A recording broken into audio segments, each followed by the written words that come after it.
Então, o que a gente tem aqui inicialmente para trazer para vocês a gente gostaria primeiramente de situar vocês um pouco.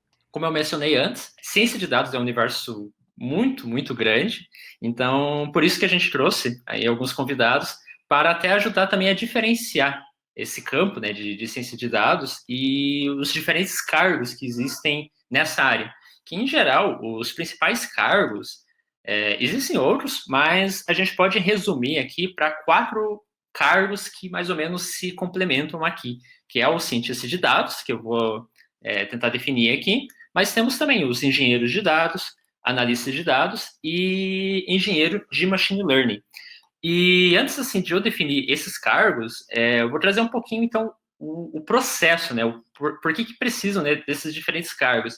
Então, porque o processo, né, um projeto de ciência de dados, ele é bastante extenso, e esses 5 pontos aqui, eles mais ou menos resumem, e muitas vezes a gente, até antes dessa coleta, né, que aparece aqui, ainda vem um passo anterior, que é você definir o problema. Então, um problema de dados, na verdade, nem começa com dados, né? Começa com alguma demanda, algum problema, algum projeto definido na empresa, no qual você precisa fazer uso de dados para validar possíveis hipóteses ou possíveis problemas que podem estar ocorrendo.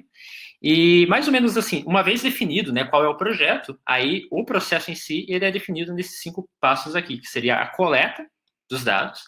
Muitas vezes essa coleta ela vem com dados bastante sujos, então por isso temos aqui também a parte de limpeza, e essa limpeza ela pode ser bastante trabalhosa, e após a limpeza, que entra um dos principais pontos aqui de um projeto de ciência de dados, que é a análise exploratória de dados.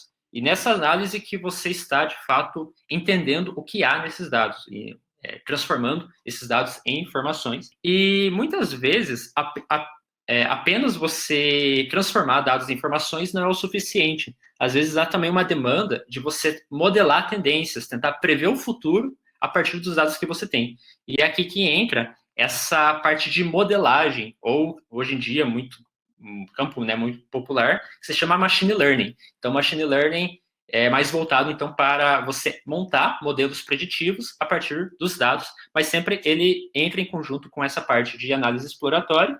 E, por fim, você precisa entregar valor. Assim, apenas você montar o modelo não é o suficiente. Você precisa voltar lá para o seu gerente ou para o seu cliente final e entregar algo. E é aqui que entra essa parte de deployment, no qual você vai colocar, caso você monte, por exemplo, um modelo em produção, você montou um modelo preditivo, você precisará colocar ele em produção. E todos esses passos parecem que, assim, talvez uma pessoa poderia dar conta, mas nem sempre é o suficiente uma pessoa. Então, em geral, os cientistas de dados eles são definidos como pessoas generalistas que dominam esse processo de ponta a ponta, ou pelo menos conseguem se comunicar com as pessoas nesse processo de ponta a ponta, mas, em geral, há pessoas mais especializadas em diferentes áreas, aqui sub-áreas, como, por exemplo, o engenheiro de dados, que cuida mais dessa parte de coleta e limpeza de dados, ou o analista de dados, que está mais nessa parte de análise exploratória, ou o engenheiro de machine learning, que está mais voltado para essa parte de colocar um modelo em produção.